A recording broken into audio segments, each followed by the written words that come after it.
اس کو ڈھونڈ لیتا ہے. اگر کسی کو ایسے حجرے میں قید کر دیا جائے جہاں ہوا جانے کا راستہ نہ ہو تو اس کی روزی کس راستے سے جائے گی؟ آپ نے فرمایا جس راستے سے اس کی موت جائے گی. یعنی جس طریقے سے موت آنے کے لیے راستے کی ضرورت نہیں ہے، اسی طریقے سے روزی آنے کے لیے راستے کی ضرورت نہیں. صلوات پڑھے بر محمد والے.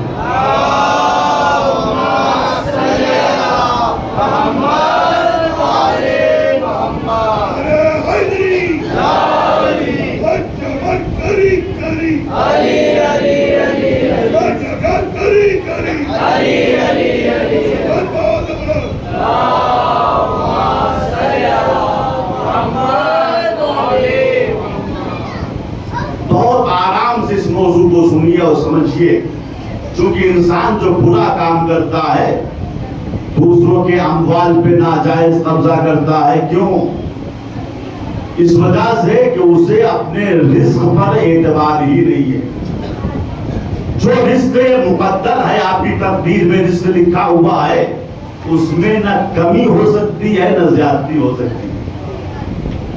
چاہے اسے عزت سے لے لو یا ذلت سے لے لو، ایمانداری سے لے لو یا چوری کر کے لے لو، ملے گا اتنا ہی جتنا تمہارے مقدر میں لکھا ہوا ہے.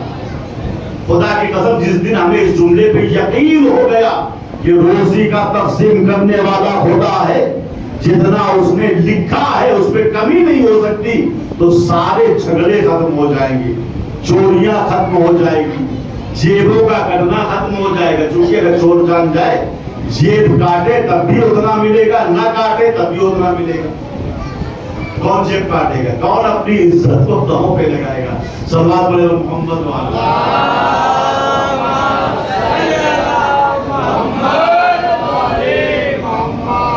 انشاءاللہ آنے والی مجلس میں بتاؤں گا کہ رزق 3 طرح کا ہوتا ہے.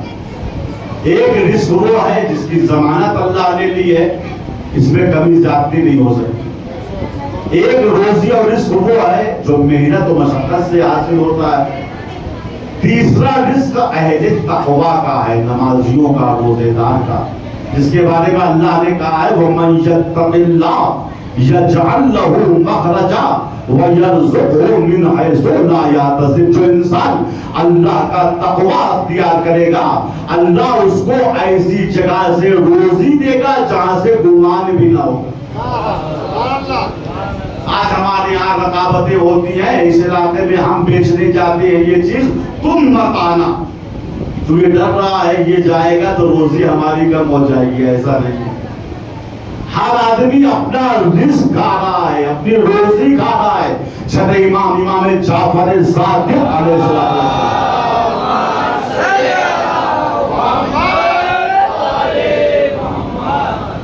رزق کے بارے میں عجیب و غریب جملہ کہا ہے. دیکھیے کبھی ایسا ہوتا ہے ہماری راتوں کی نیندیں غائب ہو جاتی ہیں. یہ حالات خراب چل رہے ہیں، کل کیا ہوگا، 1 مہینے بعد کیا ہوگا، بچی جوان ہو رہی ہے، اس کے جہیزیے کا انتظام کرنا ہے، راتوں کو نیند نہیں آ رہی ہے. خدا انسان ہم سے آگے ہے، وہ بزنس میں آگے نکل رہا ہے، تجارت میں آگے نکل رہا ہے. پوری رات سوچ رہے ہیں اس کو کاٹا جائے، اس کا کریکٹر غلط کر کے پیش کیا جائے، اس کے مشتری کو خراب کر دیا جائے. چھٹے امام کہتے کچھ نہ کرو، کچھ نہ کرو. امام فرماتے ہیں، جملے میں غور کیجئے، امام فرماتے ہیں جب سے مجھے اس بات کا یقین ہو گیا ہے کہ میری روزی کوئی دوسرا نہیں کھا سکتا، میں چین کی نیند سوتا. بہت بڑا جملہ ہے عزیز. لیکن امام کو ہمیشہ سے یقین تھا، اور یقین امام کا ختم نہیں ہوتا ہے. یہ امام ہم کو درس دے رہے ہیں کہ جب تمہیں اس بات کا یقین ہو جائے گا کہ تمہاری روزی کوئی کھا ہی نہیں سکتا، تو جب مقدر میں تمہارے لکھی ہے تو دوسرا کیسے لے جائے گا؟ امام فرما رہے جب سے مجھے اس بات کا یقین ہو گیا کہ میرا رزق دوسرا نہیں کھا سکتا تو میں چین کی نیند سوتا ہوں. یہ رزق مقدر جو ہوتا ہے وہ پہنچ کے رہتا ہے. حضور پاک فرما رہے تھے میرا صاحب انسان چاہے خلاؤں میں ہو، فضاؤں میں ہو، ہواؤں میں ہو، زمین کی تہ میں ہو، آسمان کے اوپر ہو، جنگلوں میں ہو، پہاڑیوں پہ ہو، انسان چاہے جہاں ہو، اس کا رزق مقدر یعنی وہ روزی جو ہماری تقدیر میں لکھی ہوئی ہے اس کا رزق مقدر اسے ڈھونڈ کے نکال دیتا ہے. ایک صحابی کو بڑا تعجب ہوا تو حضور یہ کیا کہہ رہے ہیں کہ انسان چاہے جہاں پہنچ جائے اس کا رزق مقدر اس کو ڈھونڈ لے گا. لاؤ دیکھتے میرا رزق مقدر مجھے ڈھونڈ پاتا ہے یا نہیں.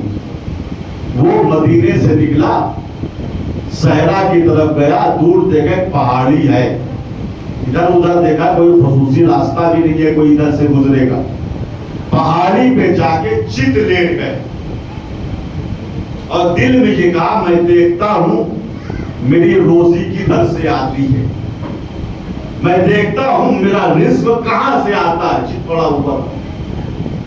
صبح کا وقت تھا، صبح کا وقت گزر گیا، دوپہر کا وقت آیا گزر گیا، چونکہ ادھر کوئی راستہ بھی نہیں تھا. اچانک شام کے وقت ایک قافلے والے اپنا راستہ بھول گئے تھے، ان کا گزر ادھر سے ہوا. انہوں نے دیکھا پہاڑی پہ چت ایک آدمی لیٹا ہوا ہے. آپس میں کہنے لگے یار یہاں کون ہو سکتا ہے، ادھر تو کوئی آبادی نظر نہیں آ رہی ہے، کہیں ایسا نہ ہو کہ چور ہو. کسی نے کہا میاں اگر چور ہوتا تو سامنے آتا، چاقو نکالتا، تلوار نکالتا، یہ تو بیچارہ پڑا ہوا ہے. جو ہمت دار لوگ تھے کہا چلو قریب سے دیکھتے، ہم بہت سے ہیں یہ تو اکیلا. اس کے قریب آئے، اس نے آہٹ محسوس کر لی کچھ لوگ آ گئے یہاں. اس نے آنکھ بند کر لی، منہ بند کر لیا، اپنے اوپر بے ہوشی کی کیفیت طاری کر لی تاکہ یہ لوگ میرے پاس سے چلے جائیں. ایک شخص نے کہا ایسا لگتا ہے یہ جن زدہ ہے، جن زدہ، جن کسی جن نے اس کو قبضہ کر لیا. دیکھو اکڑا ہوا ہے ایک دم سے. اور آگے بڑھے، اس کی نبض پکڑی، کہا یار نبض تو نارمل ہے اس کی، یہ زبردستی اکڑا ہوا ہے، کیا بات ہو سکتی. کسی نے کہا ایسا تو نہیں ہے کسی کوئی بیماری ہو اس قسم کی. ایک آگے بڑھا، نہیں میاں میں سمجھدار ہوں، زندگی بھر کا تجربہ ہم کو ہے، یہ شخص بھوکا ہے، اصل میں بھوک کی وجہ سے یہ نڈھال ہے، اس کی حالت تباہ ہے. لوگوں نے کہا ہاں بات تو آپ صحیح کہہ رہے ہیں، بھوک کی وجہ سے اس کی حالت تباہ ہے. کہا کیا کیا جائے؟ کہا دیکھو بھوک کی وجہ سے اس کے جبڑے بھی بند ہو گئے ہیں، دانت بھی چپکے ہوئے ہیں، ذرا شوربا جو ہمارے پاس رکھا ہوا ہے اسے لے کے آؤ. شوربا لے کے آئے، اس کا منہ کھلوایا، کھولو یا منہ، تو منہ ہی نہیں کھول رہا ہے. کسی نے کہا چاقو نکالو. جیسے اس شخص نے سنا کہ لوگ چاقو نکال رہے ہیں، ڈرا، تھوڑا سا نرم ہوا. اب جو نرم ہوا تو ایک شخص آگے بڑا چاقو لے کے چاقو کا دستہ دونوں دانتوں کے درمیان پھنسایا اور آہستہ آہستہ سارا شوربا اس کو پلا دیا. جب وہ پورا شوربا پی چکا تو ایک مرتبہ اٹھ کے کھڑا ہو گیا، منہ بنا کے کہنے لگا حضور پاک نے صحیح فرمایا تھا، انسان چاہے جہاں پہنچ جائے اس کا رزق مقدر اس کو ڈھونڈ لیتا ہے.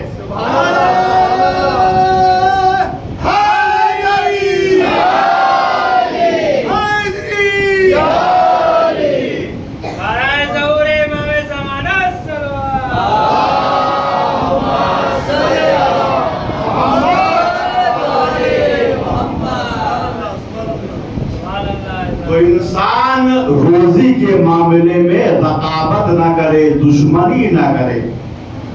اس بات پہ جس دن ہم کو یقین ہو گیا کہ ہماری روزی کوئی دوسرا نہیں کھا سکتا، لڑائی ختم ہو جائے گی. ہر آدمی اپنی روزی کھا رہا ہے، اپنا رزق کھا رہا ہے. ایک مرتبہ لکھا ہے جناب موسیٰ کے پاس ملک الموت آئے، کہا السلام علیکم یا کلیم اللہ، اے اللہ کے کلیم تم پہ سلام ہو۔ موسیٰ نے جب ملک الموت کو دیکھا تھوڑا گھبرائے، کہا ملک الموت کیوں آئے ہو؟ میری زیارت کرنے یا میری روح قبض کرنے؟ ملک الموت نے کہا حضور اس وقت تو میں آپ کی روح قبض کرنے آیا ہوں۔ جناب موسیٰ نے کہا کہ روح قبض کرنے آئے ہو تو ایسا ہے، اتنی مہلت ہم کو دے دو، اتنی دیر کی اجازت ہم کو دے دو کہ ہم گھر میں جائیں، بچوں سے ملاقات کر لیں، میری ماں بھی زندہ ہے اس سے خدا حافظی کر لیں۔ ملک الموت نے کہا اے موسیٰ آپ تو جانتے ہیں ہم فرشتے ہیں، ہم فرشتوں کو اللہ کی طرف سے اجازت دینے کی اجازت نہیں ہے۔ اور یہ قرآن کی آیت ہے کہ لا یسبقونہ بالقول وہم بامرہ یعملون، فرشتے اللہ کے کسی قول پہ سبقت نہیں کرتے، آگے نہیں بڑھتے، جو ان کو حکم دیا جاتا ہے اور جتنا حکم دیا جاتا ہے بس اتنا ہی کرتے ہیں۔ ملک الموت نے کہا موسیٰ میں شرمندہ ہوں، مجھے اجازت دینے کی اجازت نہیں ہے۔ توجہ فرمائیں، معاشرے میں سب سے عقل مند انسان کا نام نبی ہوتا ہے، یعنی نبی کوئی کمزور عقل کا انسان نہیں بنتا، نبی سب سے زیادہ عقل مند ہوتا ہے۔ موسیٰ نے دیکھا ملک الموت سے تو اجازت ملنے سے رہی، ان سے کہا ایسا ہے مجھے سجدے کی اجازت دے دو۔ یہ کہتے کہتے موسیٰ سجدے میں گر گئے اور سجدے میں اجازت دینے والے سے کہا میرے پروردگار ملک الموت سے اتنی اجازت دلوا دے کہ میں اپنے اہل و عیال سے ملاقات کر لوں۔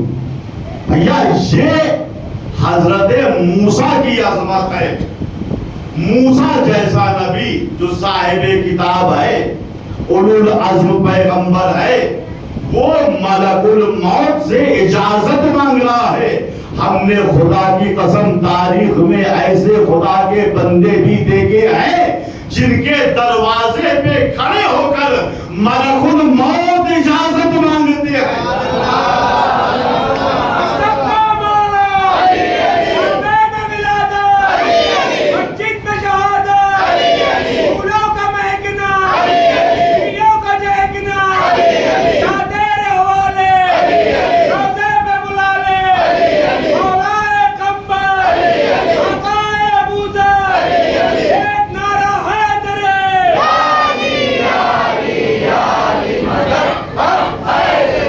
سلامت رہیں۔ ہم کو حکم دیا جا رہا ہے کہ آپ لوگوں سے گزارش کروں کہ سلوات پڑھتے پڑھتے تھوڑا تھوڑا اور آگے آ جائیے، جو مؤمنین بعد میں آ رہے ہیں ان کے لیے پریشانی۔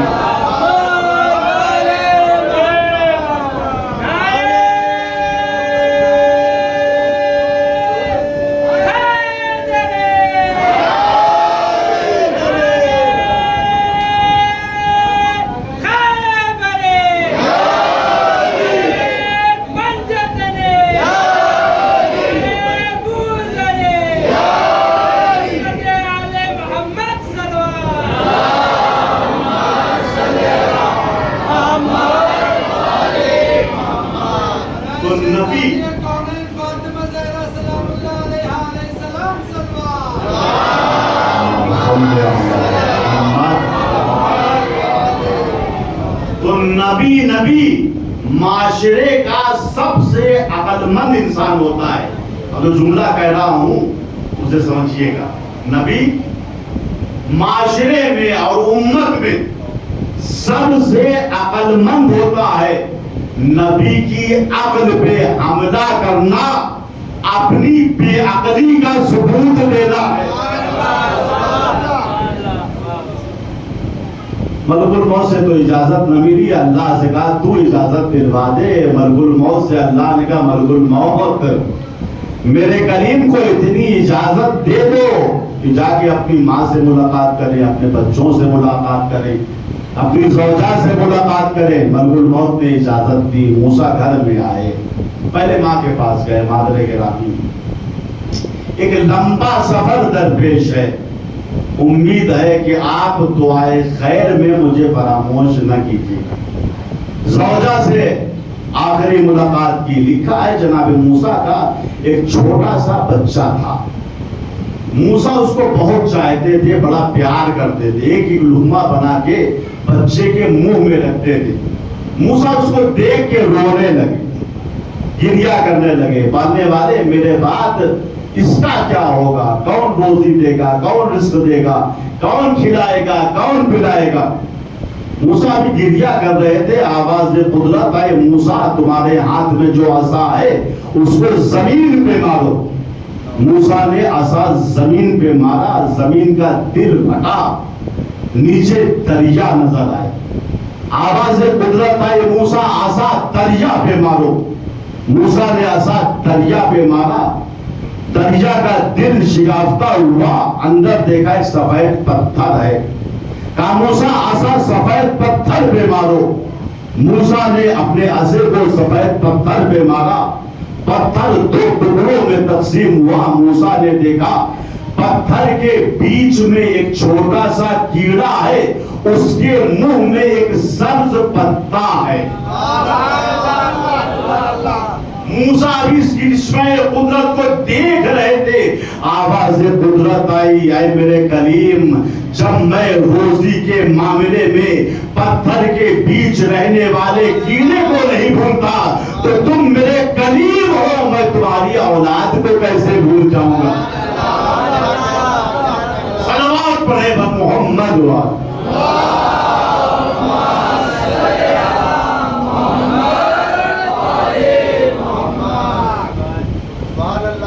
عزیزو, انسان کو یقین ہونا چاہیے کہ ہمارا رزق مقدر ہم تک پہنچ کے رہے گا.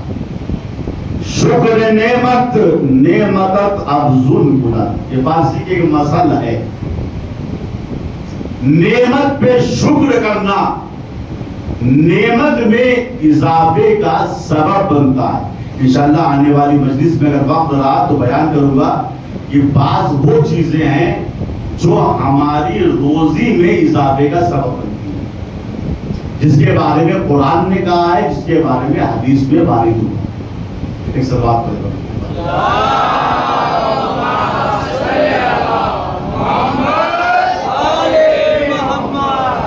وہ چیزیں جو روزی میں اضافے کا سبب ہیں ان میں سے اہم چیز ہے شکر نعمت. جو کچھ نعمت ہے اس پہ شکر کرو, شکر کرو. جناب عیسیٰ کا گزر ایک بستی سے ہو رہا تھا. کیا دیکھا, بستی کے باہر ایک شخص بیٹھا ہوا ہے جو پیروں سے معذور ہے, ہاتھ پیر میں راشا ہے, بدن سیاہ اور سفید ہے, لیکن شکر پروردگار بار بار کر رہا ہے. اے پروردگار, جو نعمت تو نے مجھ کو دی ہے اس بستی میں کسی کو نہیں دی. جو رزق تو نے مجھ کو دیا ہے پوری بستی والوں کے پاس یہ رزق نہیں ہے. جناب عیسیٰ کو بڑا تعجب ہوا, قریب گئے, دیکھا بار بار یہ شخص تکرار کر رہا ہے میرے پروردگار, جو نعمت تو نے مجھ کو دی ہے اس پورے علاقے میں, پوری بستی میں یہ نعمت کسی کے پاس نہیں ہے. فلک الحمد, تیرا حمد تیری حمد ہے, فلک الشکر تیرا شکر ہے.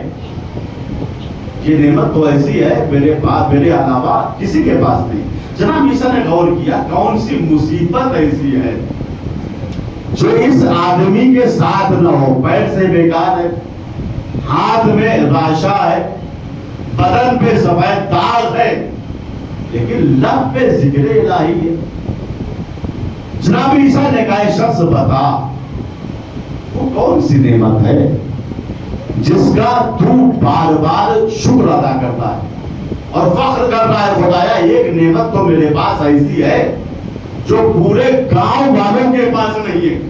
فلک الحمد فلک الشکر, بس تیری حمد ہے, تیرا شکر ہے. وہ کون سی نعمت ہے جس کا بار بار تو شکر کر رہا ہے؟ اس نے کہا عیسیٰ سنو, یہ بستی والے جتنے ہیں ان میں سے کوئی اللہ کو نہیں مانتا، اللہ کی معرفت کسی کے پاس نہیں ہے۔ میں پوری بستی میں ایک ایسا انسان ہوں جس کے پاس معرفت خدا کی نعمت ہے۔ اللہ کو میں پہچانتا ہوں، اس سے بڑھ کے نعمت کیا ہو سکتی ہے؟ اتنا سننا تھا۔ عیسیٰ نے کہا سچ کہا تم نے، ذرا اپنا ہاتھ مجھے دے۔ اس نے کہا عیسیٰ کیوں مذاق کر رہے ہو؟ میں پیر سے اٹھ ہی نہیں سکتا، ہاتھوں میں لاشا ہے، میں ہاتھ کیسے دوں؟ آپ اٹھائیے گا میں گر پڑوں گا، جو پیر تھوڑا بہت صحیح ہے وہ بھی ٹوٹ جائے گا۔ عیسیٰ نے کہا نہیں، اپنے ہاتھ کو مجھے دے، میں اللہ کی طرف سے مسیح بن کے آیا ہوں، لوگوں کو شفا دینے کے لیے آیا ہوں۔ اس شخص کا ہاتھ عیسیٰ نے پکڑا، کہا قم بإذن اللہ، اللہ کی اذن سے کھڑا ہو جا۔ وہ شخص کھڑا ہو گیا، لاشا ختم ہو گیا، پیر ٹھیک ہو گیا، سفید داغ ختم ہو گیا۔ اسے کہتے ہیں شکر نعمت نعمتت افضل کند۔ اگر انسان شکرانہ نعمت کرتا ہے تو نعمتوں میں اضافہ ہو جاتا۔ عزیزو، نعمت پہ شکر کرنا ہم سب کا فریضہ ہے۔ اور میں نے عرض کیا یہ زمین، یہ آسمان، شمس و قمر، یہ روٹی، کپڑا، مکان، دکان، بزنس، سب رزق الہی ہے، نعمت الہی۔ لیکن جن کے صدقے میں یہ چیزیں پیدا ہوئی ہیں وہ ذوات مقدسات کتنا بڑا رزق ہوں گے، کتنی بڑی نعمتیں ہوں گے۔ چونکہ جو ایمان وقت کا ہے، اہل بیت پیغمبر جو ہیں ان کے بارے میں قرآن کہتا ہے وَلَتُسْأَلُنَّ يَوْمَئِذٍ عَنِ النَّعِيمِ۔ اے لوگو، روز قیامت ہم نعمتوں کے بارے میں سوال کریں گے۔ امام نے فرمایا نعمتوں سے مراد ہم اہل بیت پیغمبر، امام وقت کی نعمت سب سے بڑی نعمت ہے، چونکہ قرآن کہتا ہے وَيَوْمَ نَدْعُو كُلَّ أُنَاسٍ بِإِمَامِهِمْ۔ ہم روز قیامت ہر انسان کو اس کے امام کے ساتھ بلائیں۔ امام اگر جنتی ہے تو مقتدی بھی جنتی ہوں گے، لیکن امام اگر جہنمی ہے تو پھر مقتدی کو جنت میں جانے کا خواب بھی نہ دیکھنا چاہیے۔ ہم خوش قسمت ہیں کہ ہمارے ائمہ جنتی نہیں بلکہ سردار جنت ہے۔ ہمارے ائمہ صرف جنتی نہیں، مالک جنت ہے۔ جس کو چاہیں گے جنت میں داخل کریں گے، جس کو چاہیں گے جہنم میں ڈال دیں گے۔ بڑے بڑے دنیاوی اماموں نے کہا ہے، انشاءاللہ اس کی میں توضیح دوں گا اگر وقت ملا، کہ قسیم النار والجنہ، علی جنت و جہنم کے تقسیم کرنے والے۔ یقیناً جس کو امامت کی نعمت مل گئی اسے سب کچھ مل گیا، اسے دنیا بھی مل گئی، اسے آخرت بھی مل گئی۔ حارث ہمدانی حضرت علی علیہ السلام کے صحابی خاص ہیں۔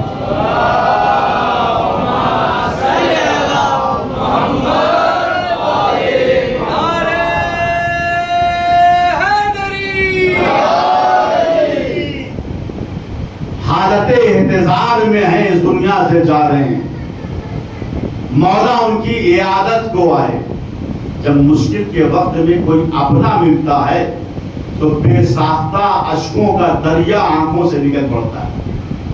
مولا کو دیکھ کے حارث رونے لگے۔ مولا نے کہا حارث رو کیوں رہے ہو، گریا کیوں کر رہے؟ کہا مولا میں قرضوں میں لگا ہوا ہوں اور میں جانتا ہوں اگر کسی کا قرضہ لے کے مر گیا تو روز قیامت اپنے اچھے اعمال میں سے اس کو دینا ہوگا۔ اور میرے اعمال ہی کتنے ہیں مولا، آپ جانتے ہیں ہم معصوم تھوڑی نا۔ اگر اچھے اعمال اس کو دے دیے تو ہم شاید جنت کے بجائے جہنم کی طرف چلے جائیں۔ مولا نے کہا کوئی بات نہیں حارث، میں تمہارے قرضوں کو ادا کر دوں گا۔ اسے امام کہے میں تمہارے قرضوں کو ادا کر دوں گا. حارث مسکرانے لگے. تھوڑی دیر کے بعد حارث پھر رونے لگے. مولا کا حارث اب کیوں رو رہے ہو؟ کہا مولا لڑکیاں جوان ہیں, شادی کا مسئلہ ہے, میں ٹینشن میں ہوں, میرے بعد ان کا کیا ہوگا؟ مولا نے کہا حارث یہ ذمہ داری بھی علی کی. یہ ہے امام. امام مشکل کشا ہوتا ہے امت کے لیے. حارث یہ ذمہ داری بھی میری. حارث پھر مسکرانے لگے. تھوڑی دیر کے بعد حارث پھر رونے لگے. مولا نے کہا حارث اب کیوں رو رہے ہو؟ کہا مولا حشر میں کیا ہوگا, نشر میں کیا ہوگا, وقت چاکری کیا ہوگا, زراعت پہ کیا ہوگا, میدان محشر میں کیا ہوگا. مولا نے کہا یا حار حمدان من یمت یرینی من مومن او منافق قبلا. حارث حمدانی گھبراؤ نہیں, جو مرے گا مرنے سے پہلے مجھے دیکھے گا. میں حالت انتظار میں تمہاری مدد کروں گا. ہر مرنے والا جو مسلمان ہے مرنے سے پہلے مجھے دیکھے گا, چاہے وہ مومن ہو یا منافق ہو. مومن ہو یا منافق, مرنے سے پہلے علی کو. چھٹے امام کے زمانے میں آپ کا ایک صحابی دوڑتا ہوا چھٹے امام کے پاس آیا.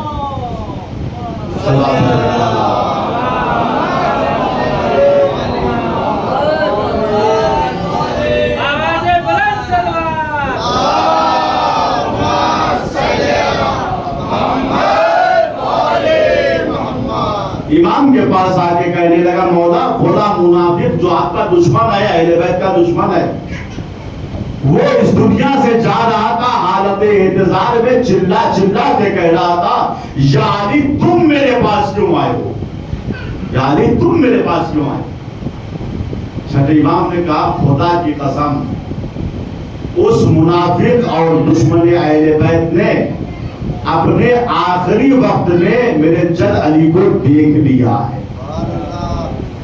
مومن اس لیے مولا کی زیارت کرتا ہے, مولا کو دیکھتا ہے تاکہ اس کے یقین میں اور اضافہ ہو جائے, ایمان میں اور اضافہ ہو جائے.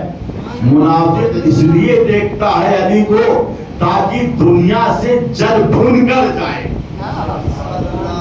آئے پوری عمر علی کو نہیں مانا, اب پتا چلا یہی حق ہے, حق انہی کے ساتھ ہے, غیروں کے ساتھ نہیں.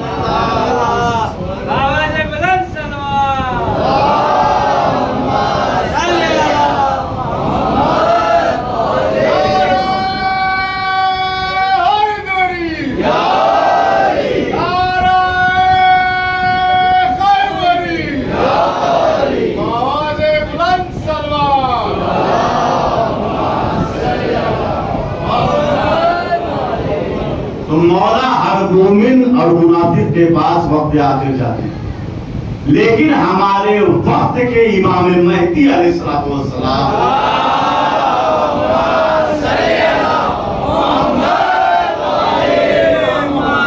صرف اپنے چاہنے والوں کے پاس آتے ہیں, صرف اپنے چاہنے والوں.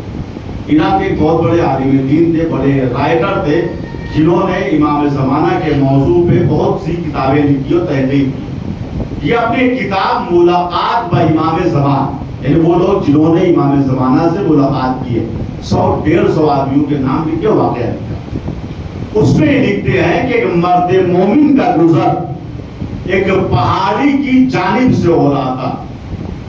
مرد مومن نے دیکھا پہاڑی کے اوپر ایک نورانی بزرگ کھڑے ہوئے ہیں.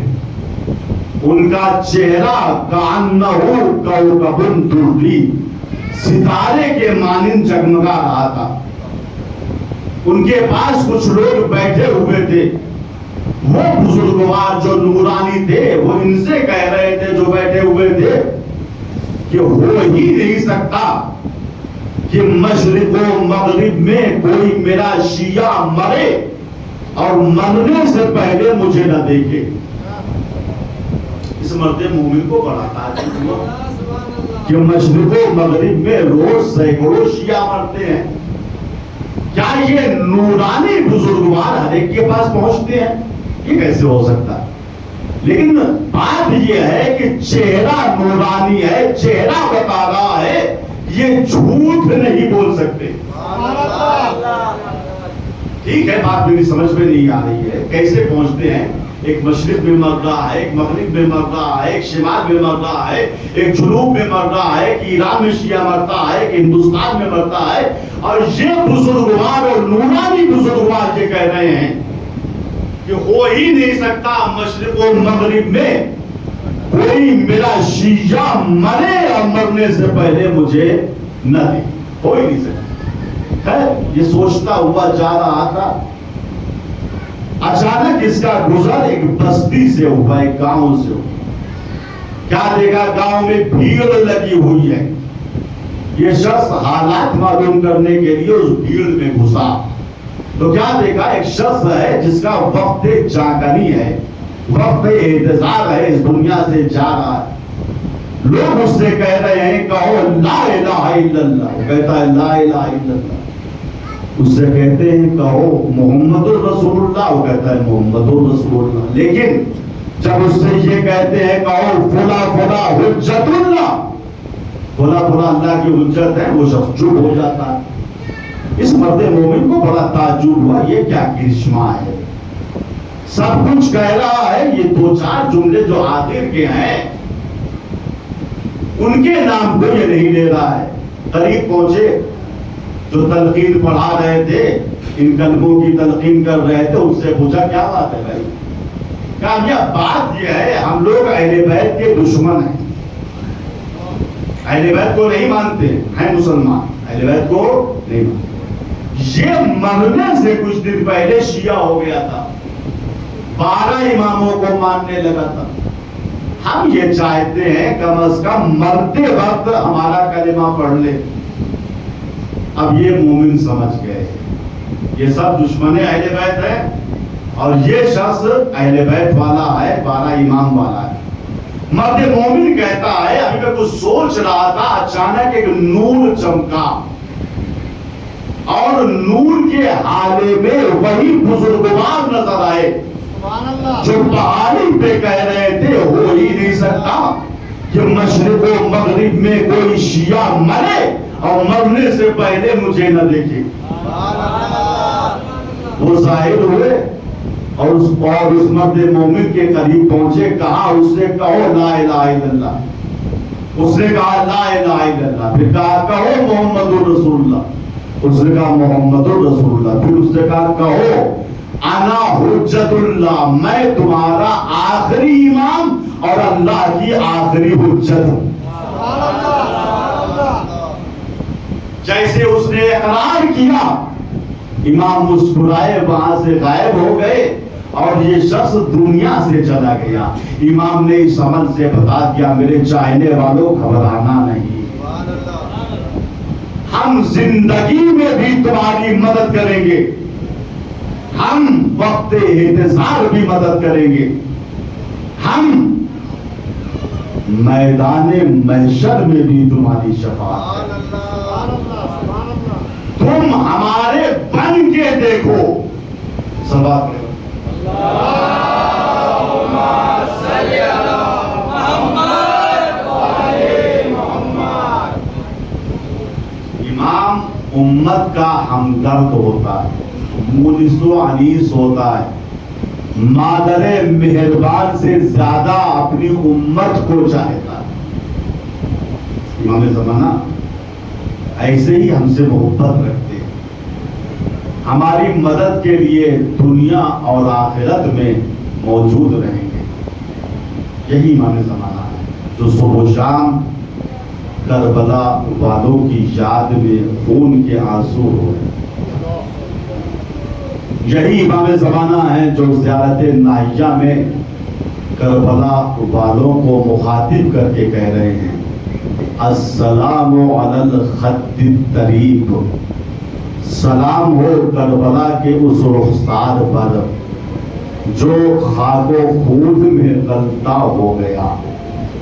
السلام علی الشیب الخضیب.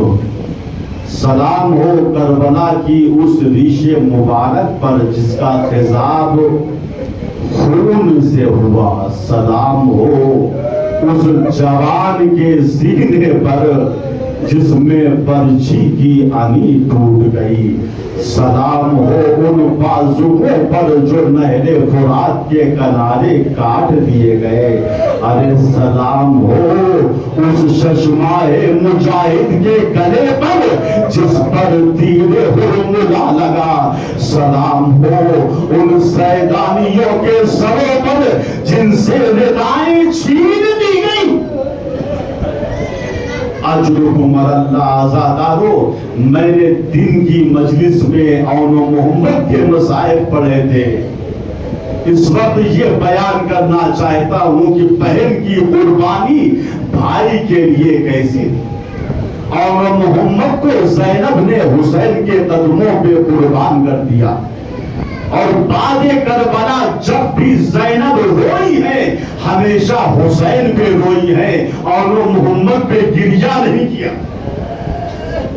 11ویں محرم آئی، آل محمد کو اسیر کیا گیا، ادھر سے گزارا گیا جہاں شہیدوں کے لاشیں پڑے ہوئے تھے۔ مقتل کی کتابیں کہتی ہیں کہ ہر بیوی کی نگاہ اپنے وارث کے لاشیں پہ تھی۔ ام لیلہ کی نگاہ اپنے کلیل جوان علی اکبر پہ تھی، ام فروا کی نگاہ اپنے قاسم کے پامال شدہ لاشیں پہ تھی، رباب کی نگاہ اپنے ششماہ علی اصغر پہ تھی، لیکن تاریخ شاہد ہے زینب کی نگاہ اور محمد کی لاشوں پہ نہ تھی بلکہ سید سجاد کے چہرے پر تھی۔ زینب دیکھ رہی تھی سید سجاد کبھی اپنے ہتھکڑی والے ہاتھوں کو دیکھتے ہیں، کبھی اپنے بابا کے برہنہ لاشے کو دیکھ کے کہتے ہیں بابا مجھے معاف کر دیجیے گا، جوان بیٹا تو موجود ہے مگر آپ کو دفن نہیں کر سکتا، بابا کیا کروں، میرے ہاتھوں میں ہتھکڑیاں ہیں، پیروں میں بیڑیاں ہیں، گلے میں خاندار ہے۔ اجرکم اللہ۔ اس کے بعد ثانیہ زہرا لاشوں کے درمیان سے گزرتی ہوئی ایک لاش بے سر تک پہنچی جس پہ اتنے اسلحے استعمال ہوئے تھے کہ وہ لاش اسلحوں سے دبی ہوئی تھی۔ ثانیہ زہرا اس لاش بے سر کے پاس بیٹھی، اسلحوں کو ہٹانا شروع کیا، نیزے کی انیوں کو نکالا، تیروں کو نکالا، تلواروں کو ہٹایا، پھر بغور اس جسم بے سر کو دیکھ کے کہا انتا تھی، کیا تم ہی میرے بھائی حسین ہو؟ پھر اس جسم بے سر کو اپنے ہاتھوں پہ اٹھا کے آسمان کی جانب نگاہوں کو کیا، آواز دی ربنا تقبل منا ھذا القربان، اے میرے پروردگار زینب کی قربانی کو قبول فرما دے۔ اللہ اکبر۔ یہاں بھی زینب نے حسین پہ گریہ کیا ہے اور محمد پہ گریہ نہیں کیا۔ زندان شام میں ایک مدت تک زینب نے چند ماتم کیا، حسین کا ماتم کیا اور محمد کا ماتم نہ کیا، یہاں تک کہ لٹا ہوا قافلہ مدینے کی جانب روانہ ہوا۔ ام کلثوم کی نگاہ نانا کے مدینے پہ پڑی تو آواز دی مدینہ کا جدنا لا تقبلینا، اے میرے نانا کے مدینے میرے آنے کو قبول نہ کرتا۔ بالحضرات والاحزان جینا، اے میرے نانا کے مدینے جب ہم تم سے نکلے تھے تو ہماری گودیں آباد تھی، ہمارے سروں پہ بارشوں کا سایہ تھا، لیکن رجعنا بلاد جالا ولا بنینا، لیکن جب لٹ کے واپس آئے ہیں تو ہماری گودیں اجڑ گئی ہیں، ہمارے سروں پہ ہمارے وارثوں کا سایہ نہیں ہے۔ ختم ہو گئے عزادار و مصائب، یاد کیا. تمام بیویاں مدینہ پہنچنے کے بعد اپنے اپنے گھروں میں چلی گئی. ثانیہ زہرا بھی اپنے گھر میں آئی. اس وقت آپ کے شوہر عبداللہ گھر میں موجود نہ تھے. زینب گھر میں آتی ہیں, صحن خانہ دھوپ میں بیٹھ کے اپنے بھیا حسین کا ماتم شروع کر دیتی.